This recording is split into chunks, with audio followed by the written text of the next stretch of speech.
Bismillahirrahmanirrahim. Assalamualaikum warahmatullahi wabarakatuh. Alhamdulillahi rabbil alamin. Wassalatu wassalamu ala rasulillahil karimil amin. Nabiyyina Muhammadin wa ala alihi wa sahbihi ajma'in wa ba'd. Faya ahbaballahi wa ahbaba rasulihi sallallahu alaihi wasallam. Usi nafsi wa iyyakum bitaqwallahi faqad fazal muttaqun. Fala tamutunna illa wa antum muslimun. Faqala ta'ala ya ayyuhalladzina amanu taqullaha haqqa tuqatih wa la tamutunna illa wa antum muslimun. Yang kami hormati, semoga Allah Subhanahu wa taala memuliakan kita semua yang terhubung untuk sama-sama belajar di kesempatan sore hari ini. Izinkan kami mengawali dengan bermohon pada Allah Subhanahu wa taala, semoga kita semua senantiasa dirahmati oleh Allah, dibimbing, diberikan taufik dan diberikan kesempatan untuk mendapatkan syafaat di hari akhirat kelak. Semoga dengan itu amal kita diterima oleh Allah Subhanahu wa taala. Di kesempatan kali ini dari materi yang disampaikan dan juga tadi sempat dibacakan sebagian ayat terkait, yaitu tentang umat yang berbahagia mendapatkan syafaat Nabi Muhammad sallallahu alaihi wasallam.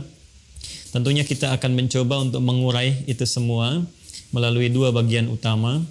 Yang pertama, kita akan melihat pengertian syafaat terlebih dahulu secara etimologi, secara bahasa, dan kemudian korelasinya dalam pengertian syariat atau terminologi syariat Islam. Lalu setelah itu kita akan urai bagaimana Al-Quran dan hadis-hadis Nabi Muhammad SAW menjelaskan kepada kita tentang umat-umat yang berpeluang mendapatkan syafaat dari Nabi Muhammad SAW dan segala yang terkait dengan syafaat itu yang dikehendaki Allah Subhanahu wa taala serta amalan-amalan yang mengiringinya. Baik, secara cepat kita ingin sampaikan kata syafaat dalam bahasa Arab itu mulanya berakar dari kata syafa'ah.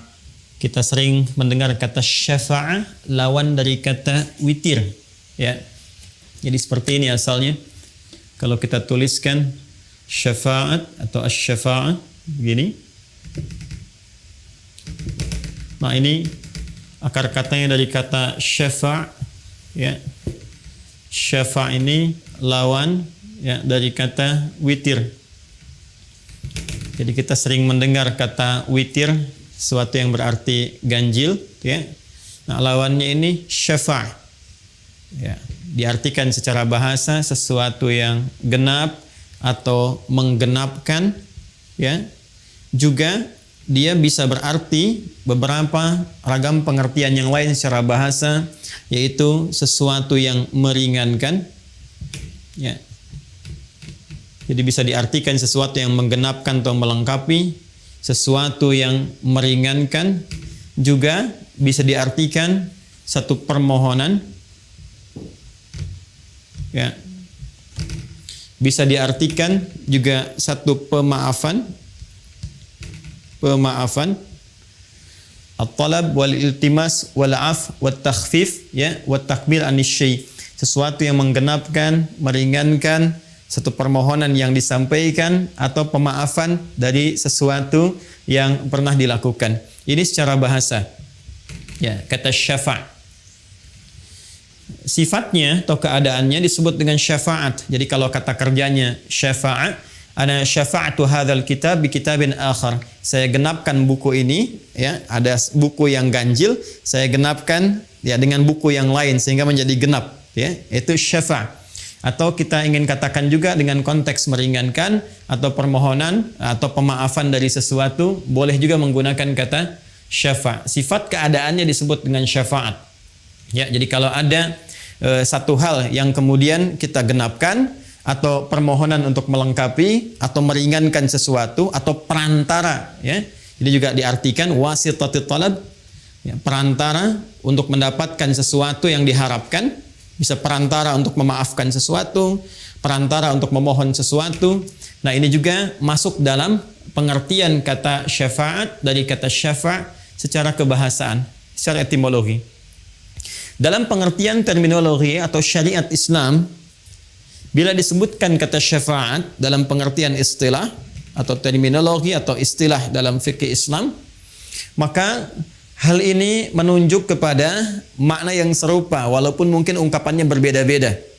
Ya, sekali lagi menunjuk kepada makna yang serupa walaupun ungkapannya berbeda-beda dan tidak jauh dari pengertian-pengertian bahasa yang tadi telah disampaikan.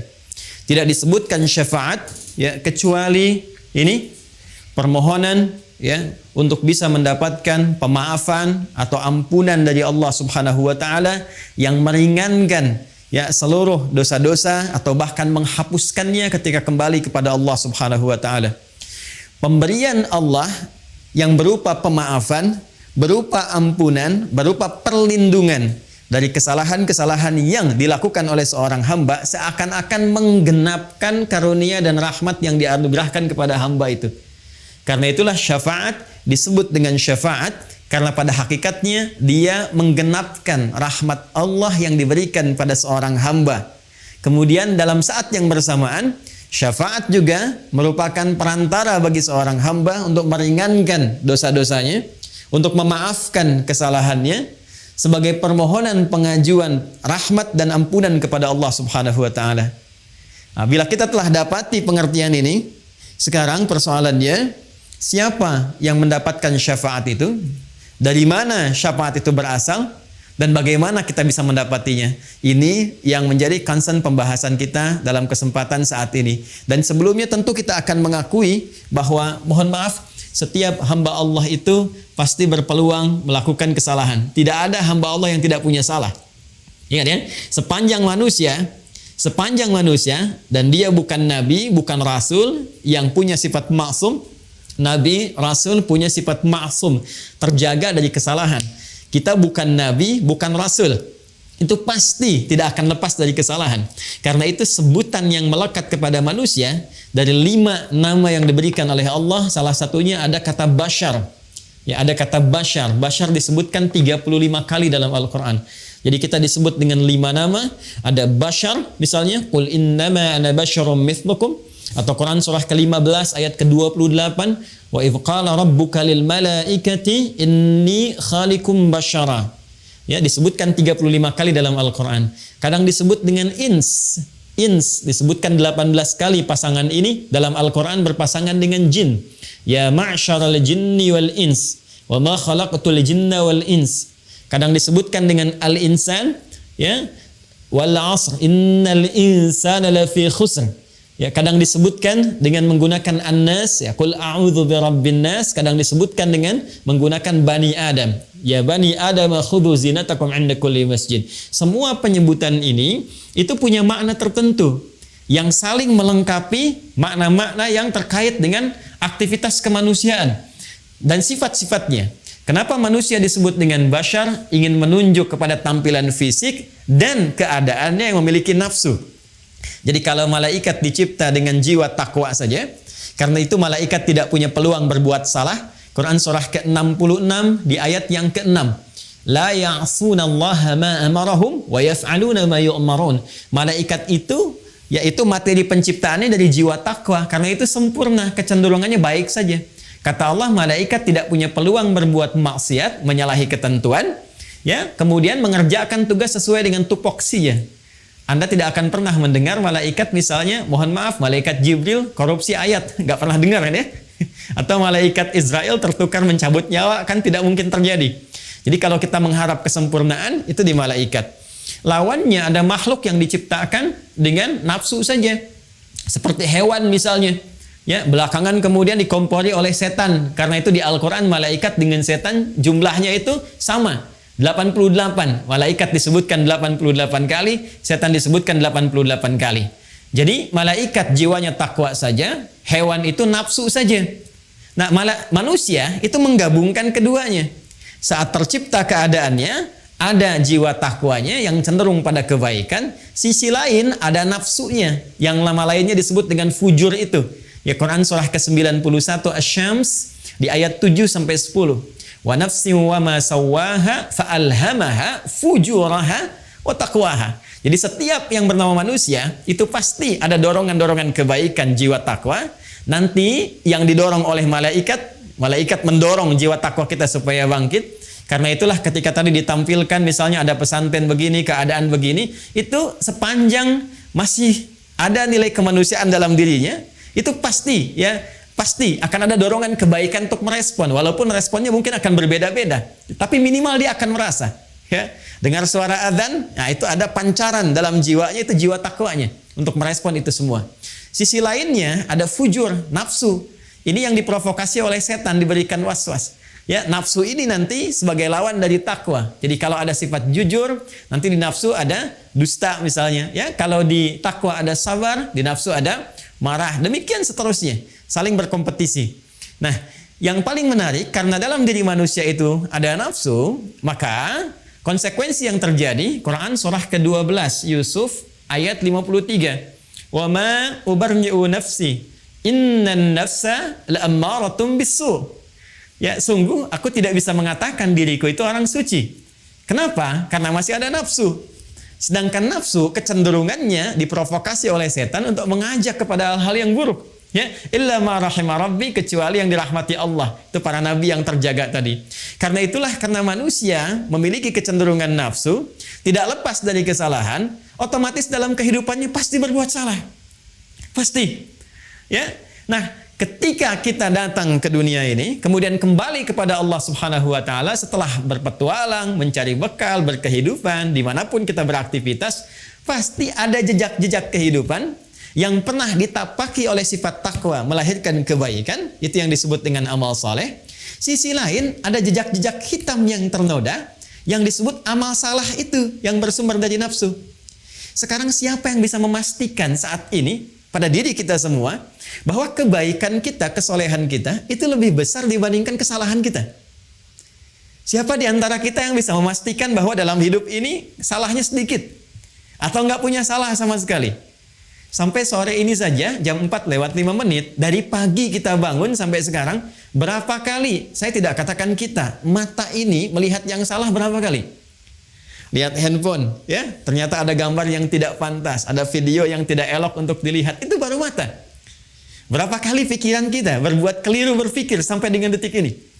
Berapa kali telinga mendengar yang keliru? Ya, sampai ke ujung kaki, kalikan berapa tahun kita menjalani kehidupan, berapa bulan, berapa hari terbayang, dan dalam saat yang bersamaan kita masih mengharapkan surga. Saat bersamaan kita bisa mengharapkan rahmat Allah Subhanahu wa Ta'ala. Nah, dalam rahmat itulah sebelum kita bertanya kepada Allah, Allah memberikan jawaban. Dengan sifat rahmannya, dengan sifat rahimnya, ada peluang-peluang hamba Allah. Sekalipun boleh jadi pernah melakukan kesalahan-kesalahan di muka bumi, atas rahmat Allah tertentu, maka diturunkanlah satu penggenapan dari amalannya yang dengan itu bisa meringankan dosa-dosanya atau bahkan menghapuskannya, memaafkan kesalahannya, dan menjadi perantara untuk mendapatkan rahmat yang terbaik. Itulah yang disebut dengan syafaat. Dan dari sini kemudian di Quran surah Az-Zumar, ya, surah ke-39 di ayat yang ke-44. Ya, Quran surah ke-39. Di ayat yang ke-44 Allah menyampaikan, qulillahu syafa'atu jami'a. Ya, qulillahu syafa'atu jami'a. Allah minta kepada Nabi Muhammad sallallahu alaihi wasallam untuk memviralkan.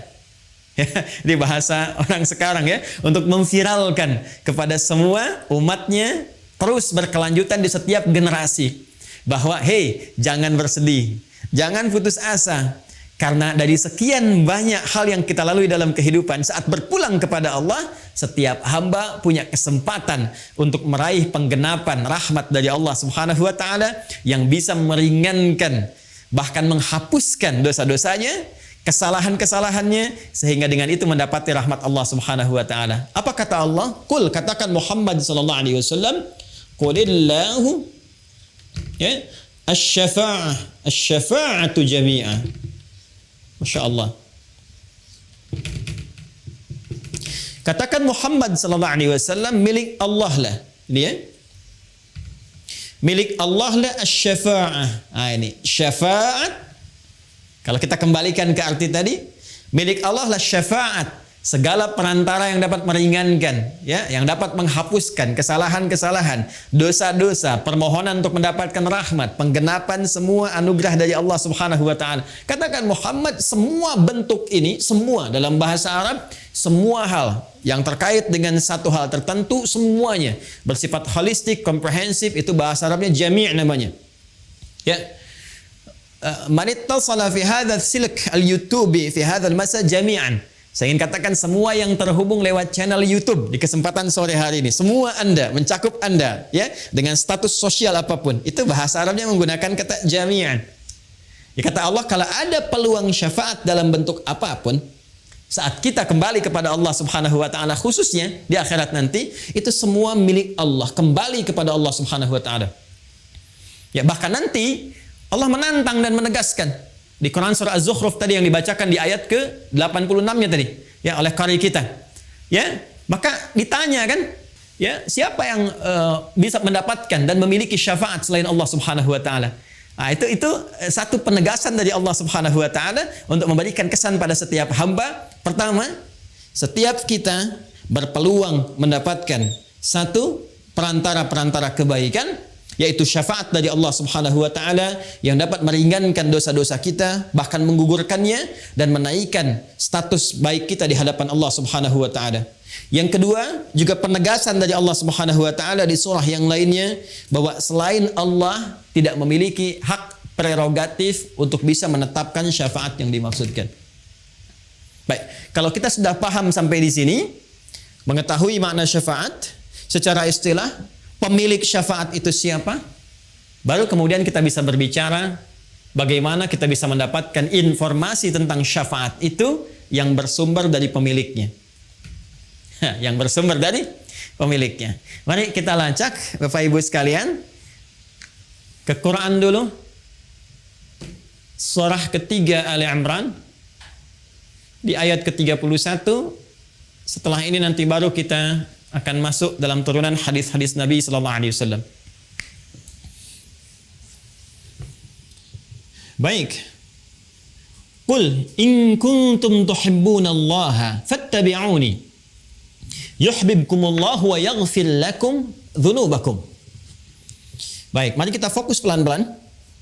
Kembali ke makna syafaat yang tadi kita sampaikan. Ya, syafaat adalah satu anugerah, penggenapan dari amalan, pemberian ampunan, pemaafan dari kesalahan-kesalahan, perantara untuk mendapatkan rahmat Allah Subhanahu wa taala. Kalau kita ambil semua hal tadi, semua makna tadi, bukankah ini mengarah kepada cinta Allah Subhanahu wa taala? Yang menariknya, formulasi cinta dalam Al-Quran ketika seorang hamba mendapatkan cinta Allah, itu formulasinya, raihan yang didapatkan pertama kali adalah buah-buah dari syafaat. Buah syafaat itu kan ampunan Allah tadi kan? Ya, pemaafan dari kesalahan, peringanan dari dosa-dosa, bahkan penghapusannya. Itu ternyata ketika kita lihat di Al-Quran, buah dari syafaat ini yang tadi disebutkan, itu lahir dari cinta Allah kepada hamba. Nah, formulasi cinta ini disebutkan langsung dalam Al-Quran serta konsekuensi untuk mendapatkan buah cinta tadi atau hasil dari syafaat. Ya. Yuk kita lihat Quran surah ketiga ayat 31. Qul, katakan Muhammad sallallahu alaihi wasallam. Lihat surah Az-Zumar tadi ayat 44, di sana qul, di sini qul. Qul, katakan Muhammad sallallahu alaihi wasallam, in kuntum tuhibbunallaha, jika kalian, jadi umat Muhammad sallallahu alaihi wasallam, sebagaimana dituliskan dalam tema kita, umat Muhammad sallallahu alaihi wasallam, ya, tuhibbunallaha, kalian serius mencintai Allah. Qul in kuntum tuhibbunallaha, jika kalian serius mencintai Allah Subhanahu wa taala, lihat kata kuncinya, fattabi'uni, maka buktikan cinta itu, buktikan komitmen cinta itu, fattabi'uni, dengan cara cepat mengikuti aku, yakni mengikuti tuntunan Nabi sallallahu alaihi wasallam. Teruskan dulu, yuhibbukumullahu, ini clue-nya. Yuhibbukumullahu, maka orang-orang yang mampu mengikuti tuntunan Nabi dalam kehidupannya, dalam dia beraktivitas, dalam dia mengerjakan segala hal, yuhibbukumullah, dia akan berpeluang mendapatkan cinta Allah Subhanahu wa taala. Dan buah dari cinta itu, wa yaghfir lakum dzunubakum, Dan dengan itulah Allah akan berkenan memberikan ampunan dari semua dosa-dosa yang pernah ia lakukan. Perhatikan kalimatnya, yuhibbukumullahu yuhibbukumullahu. Kemudian pasangannya, wa yaghfir lakum dzunubakum. Masya Allah. Yuhibbukumullah, Allah akan mencintai kalian. Ketika cinta diberikan, yaghfir lakum dzunubakum. Yang pertama Allah berikan pada orang-orang yang mendapatkan cinta Allah, ternyata bukan materi dunia, bukan kedudukan, bukan harta benda. Awas hati-hati. Tapi ampunan dari semua dosa-dosa. Ini bentuknya jamak. Dzambun itu bentuk tunggalnya, dzunubun bentuk jamaknya. Ketika Allah mencintai seorang hamba, kata Allah yang pertama diberikan ampunan dari semua dosa-dosanya.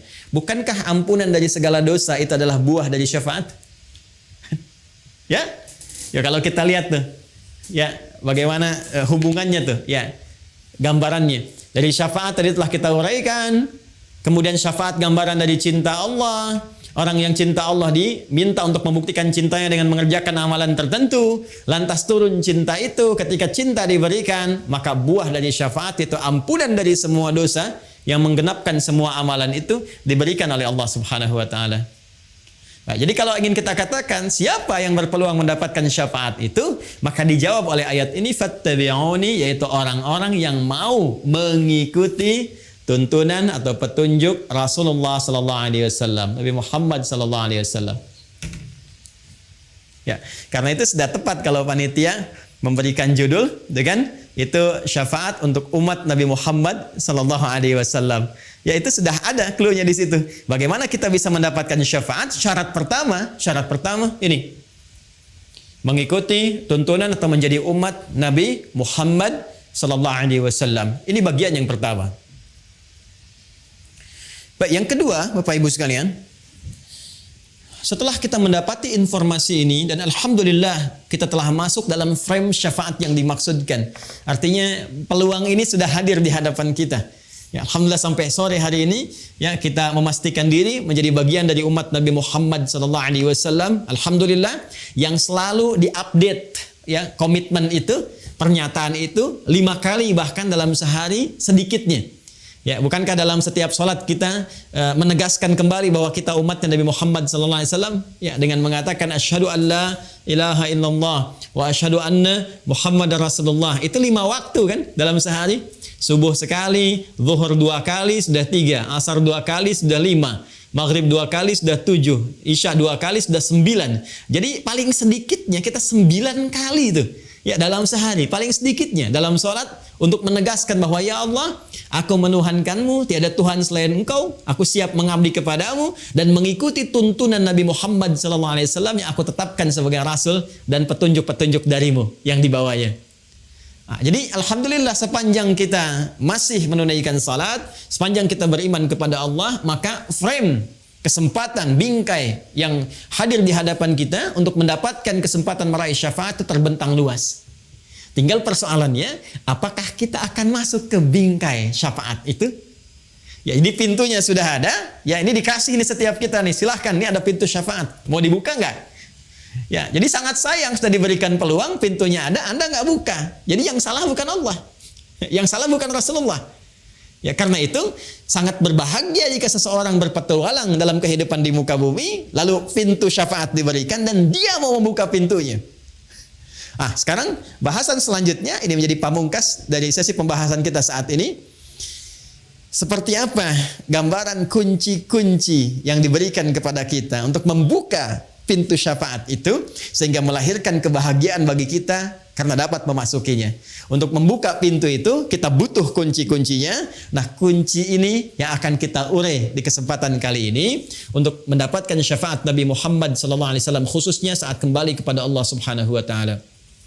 Karena terkait dengan kunci-kunci pintu syafaat yang ditugaskan oleh Allah kepada Nabi Muhammad SAW untuk disampaikan kepada kita. Karena itu kita akan berinteraksi dengan keterangan Nabi SAW. Ya, khususnya terkait dengan hal-hal yang berkelindan dengan persoalan syafaat. Karena keterangan Nabi SAW ada dalam hadis, karena itu kita coba lacak dalam kitab-kitab hadis Nabi Muhammad SAW. Baik, satu. Ya, kita sekarang akan masuk ke kunci-kunci pembuka pintu syafaat. Ya. Satu, ada dalam hadis riwayat Al-Bukhari. Ini saya ada kitabnya. Ya. Hadis riwayat Al-Bukhari. Dalam topik yang ketiga. Jadi ada 97 topik atau 97 kitab di Sahih Al-Bukhari. Topik yang ketiga, nomor hadis 99. Bab yang ke-33. Babul hirfi 'alal hadis. Ya, bab semangat untuk mencari dan mempelajari hadis. Riwayat dari sahabat Abu Hurairah radhiyallahu taala anhu. Saya langsung cepat, ya. Rasulullah SAW pernah menyampaikan dalam hadis ini, perhatikan kalimatnya, as'adun nasi bi syafa'ati yaumal qiyamati man qala la ilaha illallah khalisan min qalbihi aw nafsihi. As'adun nasi, orang yang paling bahagia, bi syafa'ati, karena mendapat syafaatku, yaumal qiyamati, di hari kiamat. Baik, satu, saya kembalikan. Satu, terdapat dalam Sahih Al-Bukhari, nomor hadis 99 dalam Kitabul Ilmi. Kita tuliskan amalannya. Yang pertama,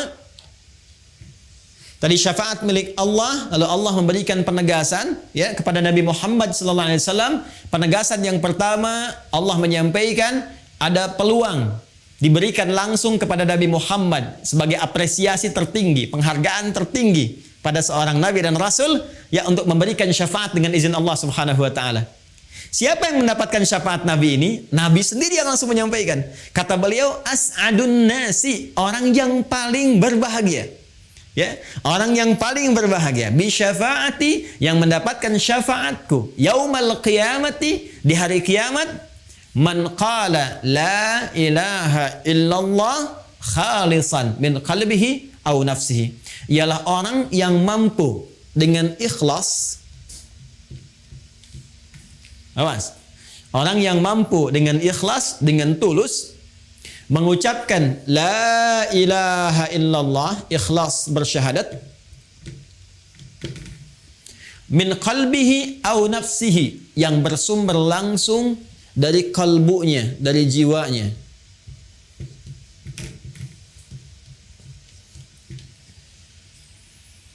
Ini kunci syafaat yang pertama, Bapak Ibu sekalian. Kunci syafaat yang pertama, kalau kita ingin buka pintu syafaat ini, yang utama ini. Ya, yang utama ini. Sampai-sampai di hadis lain Nabi mengatakan, man qala la ilaha illallah fi akhir hayati dakhalal jannah.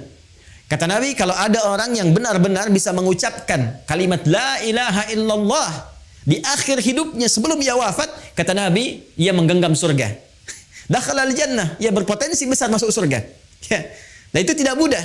Ya, itu tidak mudah. Nah, kuncinya di mana? Ini kalimat Nabinya. Man qala la ilaha illallah khalisan min qalbihi. Orang yang berpeluang mendapatkan syafaatku, kata Nabi, di hari kiamat kelak adalah orang yang mampu, satu, mengucapkan kalimat la ilaha illallah dengan ikhlas, bersumber dari kalbunya, bersumber dari jiwanya. Ini penting saya jelaskan Bapak Ibu sekalian. Bagaimana ciri seseorang yang mengucapkan syahadat bersumber dari jiwanya? Karena setiap muslim, tadi saya katakan, itu berpotensi mengucapkan kalimat syahadat. Artinya semua orang berpeluang mendapatkan syafaat.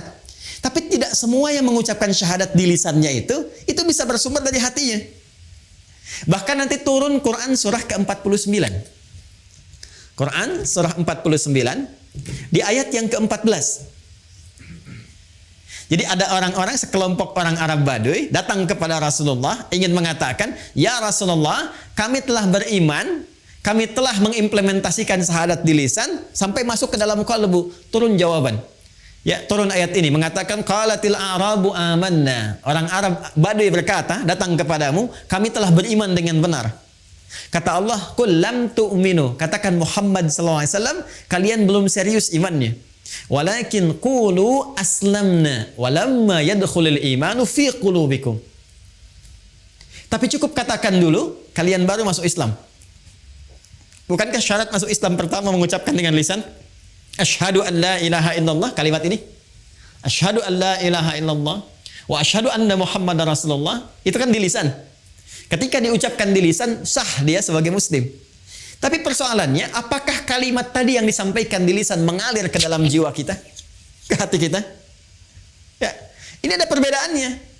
Kata Al-Quran langsung ditegaskan, jika syahadat yang diucapkan itu mengalir sampai kepada kejiwanya, ya, maka ini akan melahirkan satu getaran dalam jiwanya, berbentuk sebuah keyakinan tanpa ragu terhadap apa yang ia yakini, yang ia peluk, yaitu Islam. Ya, keyakinan tanpa ragu itulah yang disebut dengan iman namanya. Orangnya disebut dengan mukmin namanya. Nah, ciri-ciri orang yang punya iman, yang bernama mukmin itu, ini punya cirinya. Ketika syahadatnya sampai ke dalam jiwanya, kemudian masuk ke dalam jiwa takwanya, yang tadi saya sebutkan di awal, dia menjadi mukmin, bukan sekedar muslim, ya, dia punya iman, keyakinan tanpa ragu dalam jiwanya, maka getaran keimanan ini itu akan menjadi cahaya yang memberikan bimbingan kepada setiap anggota tubuhnya untuk melakukan perbuatan sesuai dengan bimbingan imannya. Perbuatan dalam bahasa Arab disebut dengan amal. Bimbingan iman yang mengiringi perbuatan itu, yang ditetapkan, disetujui oleh Allah, dianggap baik oleh Allah, disebut dengan salih namanya. Maka muncullah di sini istilah amal saleh. Amal saleh. Karena itu setiap kita menemukan kalimat iman dalam Al-Quran, itu seringkali diiringi dengan kata amal saleh. Sekarang tiba waktu asar kan? Tadi kan kita salat asar ya? Sekarang surah Al-Asr, lihat ayat surah ke-103. Wal asr. Ya, wal asr. Aku bersumpah kata Allah demi kesempatan waktu yang diberikan pada setiap hamba. Asar itu bukan sore. Asar itu setiap kesempatan yang diberikan oleh Allah kepada kita untuk beraktivitas. Innal insana lafi khusr. Setiap manusia itu berpeluang rugi karena tak mampu menggunakan kesempatan yang aku berikan, kata Allah, untuk meniti aktivitas yang baik. Illal ladzina amanu, kecuali orang-orang yang menjadikan waktu tadi sebagai momentum untuk mengkreasikan dengan imannya. Illal ladzina amanu, disebut iman dulu. Lalu setelah dia punya iman, apa dampaknya? Wa amilus salihat. Iman itu akan membimbing dia untuk mengerjakan semua perbuatan-perbuatan baik. Karena itulah Bapak Ibu sekalian, orang yang berucap dengan lisannya asyhadu an la ilaha illallah, kemudian sampai kepada jiwanya secara tulus, secara ikhlas, itu akan tampak semua karakternya dari setiap perilakunya. Jadi kalau kita ingin mengecek apakah keimanan sudah sampai kepada jiwa, itu bisa dilihat dari perilaku kita. Apakah iman itu memancarkan cahaya yang membimbing anggota tubuh kita untuk bersikap, akan kelihatan. Akan nampak dari perilaku seseorang. Sekarang kita cek. Di dalam Al-Quran, itu semua fungsi tubuh kita, itu seringkali didampingi dengan pendampingan iman. Kita lihat Quran surah ke-24 misalnya, ya, ayat 30 untuk laki-laki, 31 untuk perempuan, ketika menyebutkan fungsi mata. Qul lil mu'minina yaghuddu min absarihim. Katakan Muhammad sallallahu alaihi wasallam, pria-pria yang beriman itu pasti matanya hanya digunakan menatap yang baik saja. Bila yang ditatap itu tak baik, dia akan palingkan pandangannya. Quran surah ke-49 ayat 11 sampai 12. Ya ayyuhalladzina amanu, hai semua orang yang beriman, la yasra qaumin qaum, jangan gunakan lisanmu untuk berkata yang tidak baik, apalagi mencela orang lain. La yaghtab ba'dukum ba'dha, jangan bikin hoax, jangan bergibah. Ya, dari mata, dari mulut, lisan, tangan sampai ujung kaki. Ternyata ketika ini akan disebutkan fungsinya, perilakunya, Allah lebih dulu menyebutkan tentang ini, cahaya imannya. Jadi mata orang beriman ketika digunakan pasti akan menatap yang baik-baik. Lisan orang beriman pasti akan bertutur yang baik-baik. Tangan orang beriman menggenggam yang baik sampai ujung kakinya. Nah, semua kebaikan yang dikerjakan karena petunjuk iman itu yang disebut dengan amal saleh. Jadi kalau ada orang yang ingin masuk dalam pintu syafaat, mendapatkan kunci yang pertama, secara singkat rumusnya adalah ini, la ilaha illallah dengan ikhlas yang ditandai dengan meningkatkan amal soleh dalam kehidupannya. Jadi kalau ada, mohon izin, mohon maaf ya, menu amal soleh yang dibentangkan di Al-Quran atau dalam hadis-hadis Nabi Sallallahu Alaihi Wasallam, baik itu misalnya salatkah, infakkah, sedekahkah, interaksi dengan Al-Qurankah, pada hakikatnya Bapak Ibu sekalian, itu adalah wasilah terbaik untuk mendapatkan syafaat kelak. Ya. Jadi kalau Anda bertanya bagaimana cara mendapatkan syafaat dari Nabi Sallallahu Alaihi Wasallam, hal yang pertama yang kita lakukan adalah, ayo kumpulkan amal soleh. Buru peluang amal soleh yang masih ada peluang kita dapatkan sepanjang kehidupan Allah berikan kepada kita. Ya, jadi ini kunci yang pertama, seseorang yang ingin mendapatkan syafaat dari Nabi Muhammad SAW khususnya, maka rumus umum yang pertama, sekali lagi saya katakan rumus umum yang pertama, artinya semua orang berpeluang mendapatkannya, ya, adalah mengumpulkan amal soleh dari semua peluang yang dibentangkan kepada kita dalam konteks kehidupan kita pada saat ini. Jadi silahkan Pak, ya, kalau nanti tiba waktu salat, ya kita membacanya bukan sekedar kewajiban, ini peluang saya mendapat syafaat nih. Kalau saya tinggalkan, saya malas-malasan, sekarang Anda merespon salat dengan malas-malasan. Coba bayangkan kalau di hari kiamat nanti syafaat yang didapatkan oleh Anda pun juga bersifat malas-malasan. Ya Rasulullah, saya ingin syafaatmu. Ya, malas nanti aja. Kamu tunggu giliran gitu kan. Ya, karena itu ketika disampaikan dalam Al-Quran, semua yang minta itu, yang ingin A, ingin B, ingin berdoa dan sebagainya, itu stimulusnya selalu amal soleh.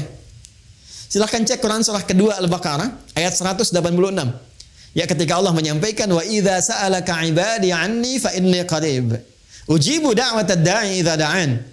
Ya, jika hambaku bertanya kepadamu Muhammad SAW, ingin mendekat kepadaku, ingin berdoa, ingin meminta, ingin memohon, di antara permintaan itu kan kita minta syafaat, minta ampunan dosa, minta pemaafan dari kesalahan.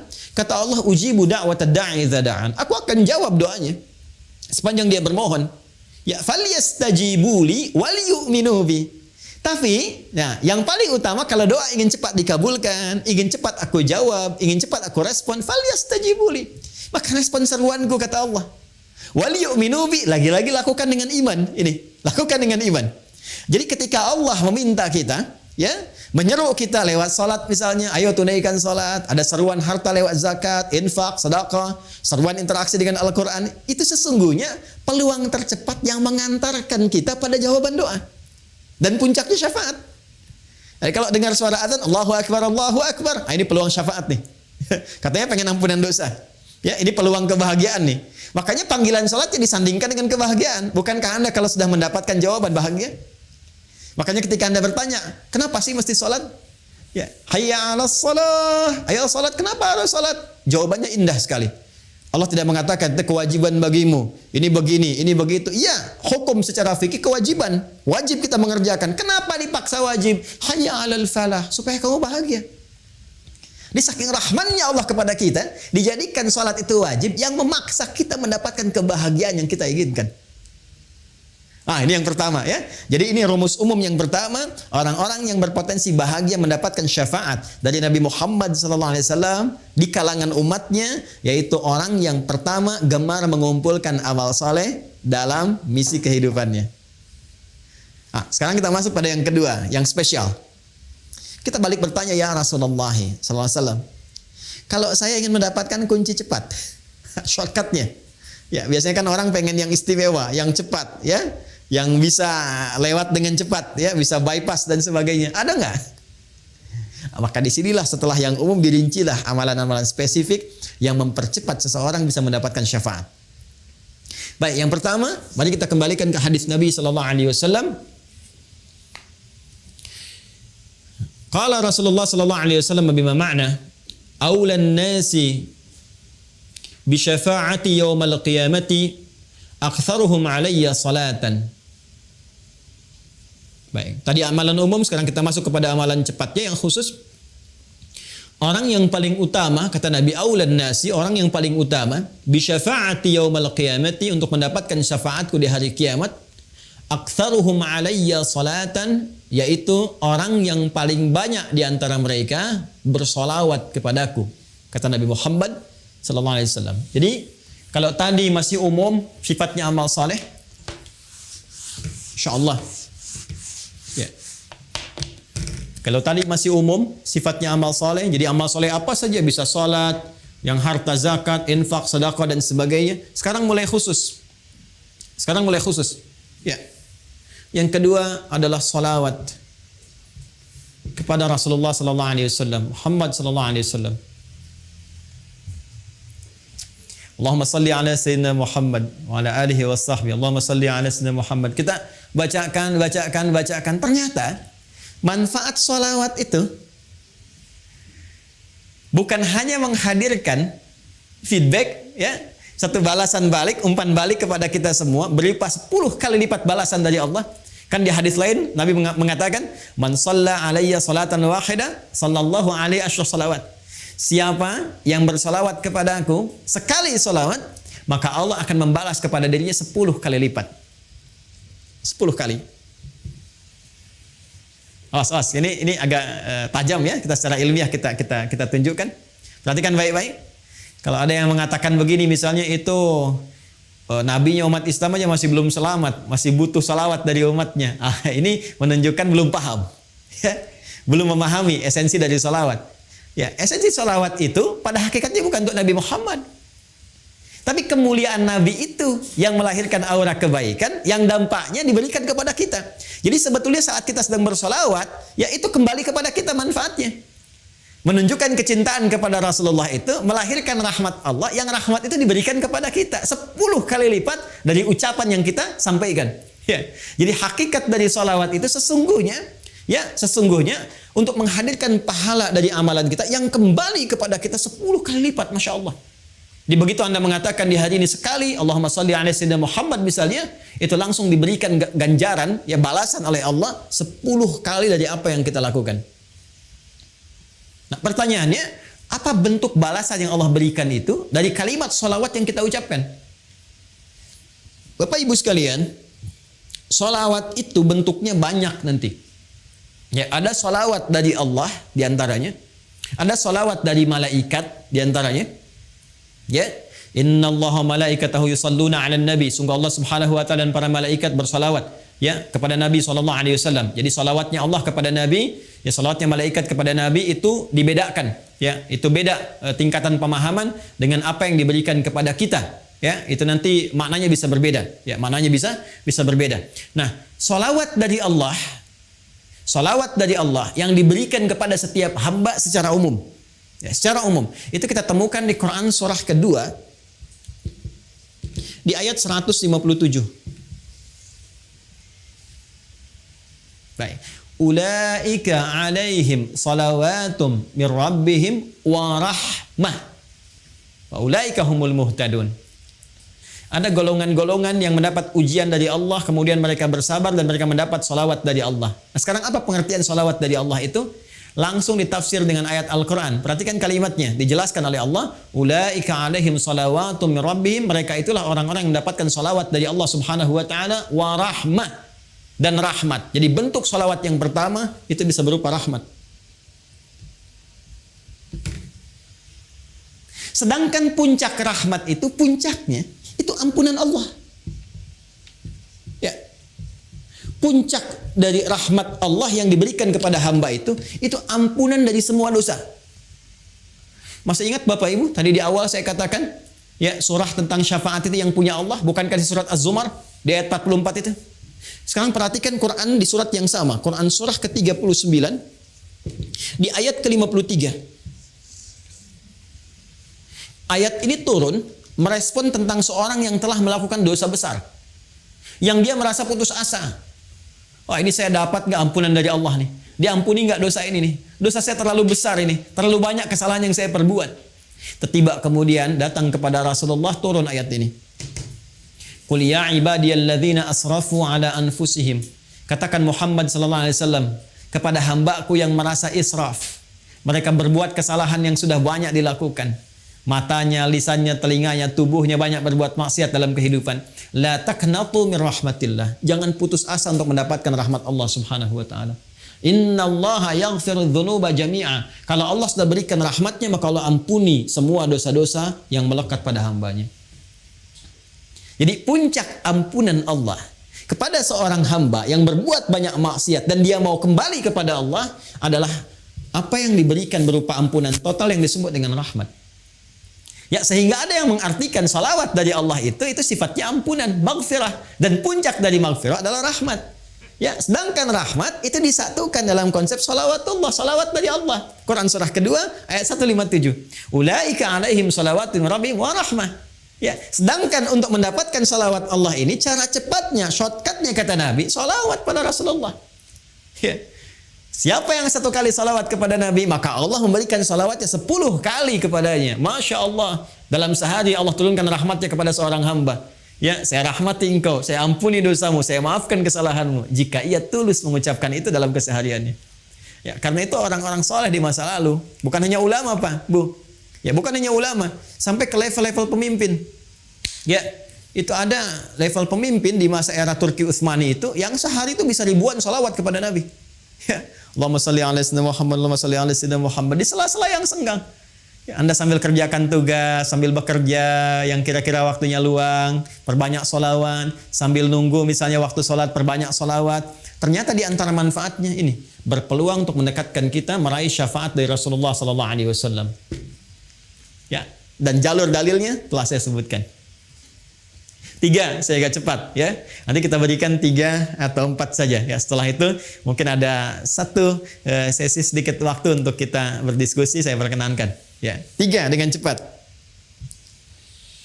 Nah, jadi ini amalan umum, amalan khusus salawat, amalan khusus lagi yang ketiga. Ini yang paling menarik. Ini yang sangat banyak ini, ya. Ini banyak dan ini bisa menambah syafaat lagi. Ya, kalau yang ini kan tadi ya Allah berikan lewat Nabi Muhammad, ya kan? Ya, kemudian juga peluang ini salawat kepada Nabi Muhammad SAW. Yang ketiga ini kalau kita lakukan selain Nabi Muhammad SAW yang diizinkan oleh Allah memberikan syafaat kepada pelakunya ini amalannya sekaligus memberi syafaat kepadanya. Ya. Jadi kalau kita bersalawat kan bukan salawatnya, ya kan? Ya, Rasulullah memberikan syafaat, ya diizinkan oleh Allah dengan salawat itu. Kalau ini tidak, kita mengerjakan amalannya, amalan itu dengan izin Allah memberikan syafaat kepada kita. Ya, bentuk amalannya. Apa itu? Interaksi dengan Al-Quran. Interaksi dengan Al-Quran. Masya Allah. Nah, interaksi dengan Al-Quran. Yuk kita bacakan hadisnya. Qala Rasulullah sallallahu alaihi wasallam, "Iqra'ul Qur'ana fa innahu ya'ti yaumal qiyamati syafi'an li ashabihi." Bacalah oleh kalian Al-Quran. Tingkatkan interaksi kalian dengan Al-Quran. Masya Allah. Nanti interaksi dengan Al-Quran dibagi 3 bagian. Ada yang membaca, memahami, ya, kemudian membaca, mengkaji, dan yang terakhir menghafalkan. Ya, menghafalkan. Ketiga-tiganya berusaha mengamalkannya. Dia mencintai Quran, dia berinteraksi dengan Al-Quran. Ini yang disebut ahli Quran. Ya, jangan salah paham ya Bapak Ibu ya. Ahli Quran itu bukan dibatasi yang hafal 30 juz, bukan. Ahli Quran itu yang punya kecintaan terhadap Quran dan bentuknya macam-macam. Ada dia belum hafal tapi rajin ngaji gitu. Rajin tiap hari. Satu hari ada yang 1 juz, satu hari ada yang 2 juz, satu hari ada yang 5 juz. Terus dia baca, bahkan meninggalnya pun sedang pegang mushaf. Ada yang begitu, Masya Allah. Ya. Ada lagi ahli Quran yang dia senang mengkaji. Hari ini aku ingin tahu makna surat Al-Duha.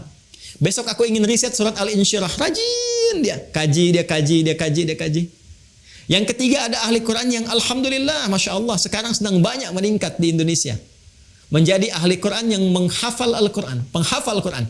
Quranun yamshi, Quran yang berjalan di muka bumi. Ya, dia menghafal, berinvestasi waktunya untuk mendekat kepada Allah lewat Al-Quran. Ternyata itu luar biasa. Kata Nabi, iqra'ul Qur'ana, berinteraksilah kalian dengan Al-Quran. Minimal kalian perbanyak bacaan Al-Quran itu. Fa innahu ya'ti yaumal qiyamati syafi'an li ashabi. Karena sesungguhnya Al-Quran itu sendiri, akan datang di hari kiamat, ya, kemudian memberikan syafaat kepada sahabat-sahabatnya. Siapa sahabat Al-Quran itu? Tadi yang saya sebutkan. Sahabat itu kan dari kata sahiba, sesuatu yang dekat, lekat. Orang yang lekat, cinta dengan Al-Quran, gak mau pisah dengan Al-Quran. Tiap hari kalau gak baca hatinya gersang, gelisah. Kalau dia gak ngaji, gak enak perasaan, ada yang hilang. Ya kan? Kalau dia nggak murajaah, ada yang nggak enak. Itu yang seperti itu, Qur'annya nanti, ya itu akan jadi syafaat bagi dia di hari kiamat. Bahkan hadis tentang ini begitu rinci. Kalau kita lihat di At-Tirmidzi misalnya, ya di At-Tirmidzi hadisnya lebih jelas sekali. Ya ketika nanti akan dihisab di hari kiamat, itu selain diberikan pahala yang sangat luar biasa, satu hurufnya 10, man qara'a harfan min kitabillahi falahu asyru hasanat. Siapa yang membaca satu huruf di kitabullah itu, di Al-Qur'an, dibalas dengan 10 kebaikan.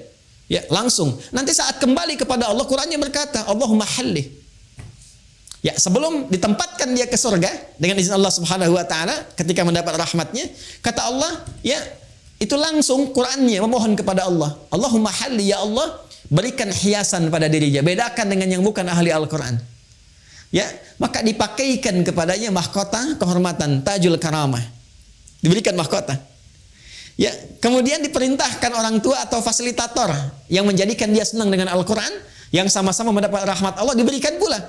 Kemudian Al-Qurannya berkata, ya Allah tambahkan lagi kepadanya.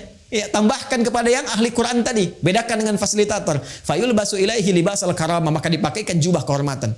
Jadi dia pakai mahkota kehormatan, pakai jubah kehormatan, dan dahsyatnya ketika akan masuk ke dalam surga setelah mendapatkan syafaat tadi yang Allah izinkan, itu turun langsung ayat menyampaikan. Di Quran surah ke-13 Ar-Ra'd ayat 23 sampai 24. Itu diparadekan, disambut oleh semua para malaikat di depan pintu surga. Jannatu 'adnin yadkhulunaha wa man salaha min abaihim wa azwajihim wa dhurriyyatihim wal malaikatu yadkhuluna 'alaihim min kulli bab. Salamun 'alaikum bima sabartum fa ni'ma 'uqbaddar. Fa ni'ma 'uqbaddar. Ya, kata Allah, ada nanti golongan sekeluarga besar, sekelompok akan masuk surga dari surga Aden. Kemudian disambut oleh para malaikat di depan pintu surga. Mereka melewati. Kata malaikat, selamat ya. Kalian telah sabar berjuang untuk mendapatkan kemuliaan ini. Sekarang silahkan nikmati tempat terindah yang paling nikmat yang belum pernah dijamah oleh siapapun dari makhluk Allah Subhanahu wa taala. Ahli Quran. Ahli Quran. Ya, bahkan nanti di hadis lain, di hadis lain, Anda yang baru sampai Al-Baqarah saja dengan Ali Imran, itu diapresiasi langsung oleh Allah. Al-Qurannya itu, Al-Baqarah, Ali Imrannya menjadi pelindung kita di Yaumil Mahsyar. Syafaat pertama yang didahulukan. Itu kalau sudah begitu tanda-tanda kebaikan. Kan di hadis umum itu cuma 7 golongan kan? Masih dengar? Ya, masih ingat? Sab'atun yadhilluhumullahu fi dhillin yauma la dhilla illa dhilluh. Ada 7 golongan yang dilindungi, dinaungi di hari kiamat. Ya, saat proses hisab itu, saat semua orang tidak berpotensi mendapatkannya, 7 golongan dapat itu. Ya, al-imamul adil, ada pemimpin yang adil, dan terusan-terusan yang lainnya. Ya, tapi dari sekian banyak 7 golongan itu, ada orang yang punya khusus, spesifik, naungan khusus. Jadi kalau dia keluar dari naungan besar itu pun masih ada naungannya sendiri. Siapa itu? Adalah orang yang menjadi kerabat surah Al-Baqarah dan surah Ali Imran. Iqra'u Zahrawaini, kata Nabi. Banyak-banyakin kalian dekat-dekat dengan surah Al-Baqarah dan Ali Imran. Zahrawaini. Ya, fa'innahuma, maka sesungguhnya mereka berdua, ya, yaitu Al-Baqarah dan Ali Imran itu, keduanya akan menjadi 2 awan yang menaungi khusus. Ya, ghamamatan. Ya, kedua awan yang menaungi khusus untuk hamba Allah, ahli Al-Baqarah dan Ali Imran saat yaumul hisab itu terjadi. Ini syafaat. Jadi sekali lagi, ya, kalau kita persingkat dari bahasan dan waktu yang singkat ini, setiap orang yang ingin mendapatkan syafaat Nabi itu pintunya sangat berpeluang. Dihadirkan oleh Allah Subhanahu wa taala sepanjang dia menjadi umat Muhammad sallallahu alaihi wasallam. Hanya persoalannya, dia harus memiliki kunci untuk membukanya. Maka kuncinya terletak kepada amal-amal saleh. Dia bisa siapkan dari sekarang menu-menunya. Silahkan sepanjang punya kesempatan, Bapak Ibu sekalian, rumuskan amal saleh yang bisa kita lakukan saat ini. 1, 2, 3 dan sebagainya. Sepanjang kita mampu. Ya, kalau bisa, saya waktu kecil itu suka bikin buku isinya tuntunan amal saleh. Jadi saya tuliskan tuh. Kalau sholat ada berapa jenis, yang fardu, yang sunnah, terus gitu. Nanti kalau saya kerjakan checklist, kalau tidak saya silang gitu ya. Terus nanti di harta ada zakat, infak, sedekah, sehari targetnya berapa, sebulan keluar enggak gitu ya. Nah, dengan Al-Quran targetnya sehari berapa, terus itu kalau sampai meninggal kita konsisten, istiqamah kita melakukannya, Masya Allah, itu akan ada tanda-tanda kebaikan. Bahkan sejak hidup, akan wafat sampai wafat, kemudian saat dibangkitkan. Dikumpulkan di surah ke-19 di ayat ke-15. Wassalamun alaihi yauma wulida wa yauma yamutu wa yauma yub'atsu hayya. Ini jaminan yang pernah diberikan kepada Nabi Yahya alaihissalam dan disampaikan kepada kita sebagai berita gembira untuk mengikutinya, yaitu umatnya Nabi Muhammad SAW. Ada orang-orang dijamin oleh Allah selamat, tenang, bahagia, damai ketika hidup. Ya, hidupnya penuh dengan ketenangan, kedamaian. Ketika meninggal tenang juga. Bahkan panggilannya ya ayyatuhan nafsul mutmainnah. Quran surah 89 ayat 27 sampai 30. Di alam kuburnya dijamin kebaikan. Ali Imran ayat 169 sampai 171. Saat pulang pun ke akhirat mendapatkan keselamatan. Wa yauma yub'atsu hayya, dengan syafaat yang Allah berikan. Sekarang tinggal pilih, silahkan. Ya, yang ada peluang dengan Al-Quran, mulai sekarang bikin menu Al-Quran. Ya, ada peluang dengan sholawat. Wah, ini selalu punya peluang, kita banyakin sholawat. Ada peluang dengan harta benda. Tadi juga sudah banyak ditawarkan amalan. Ya, boleh jadi ditampakkan di hadapan kita untuk menyentuh. Barangkali ada sebagian dari rezeki yang Allah titipkan untuk bisa menyambut amalan-amalan itu semua. Ya, saya kira itu yang bisa saya antarkan. Ini baru mukaddimah sebetulnya. Baru mukaddimah karena kita hanya mengemas dalam kurang lebih 1 jam. Ini gambaran umumnya seperti ini. Kalau nanti ingin masuk ke detail-detailnya, kita harus masuk ke dalam satu pembahasan yang lebih spesifik. Seperti sholat, apakah setiap orang sholat dijamin benar? Apakah setiap orang infak itu dijamin akan benar infaknya? Ya, nah ini ada babnya tersendiri yang insya Allah mudah-mudahan di kesempatan lain bisa kita dalami.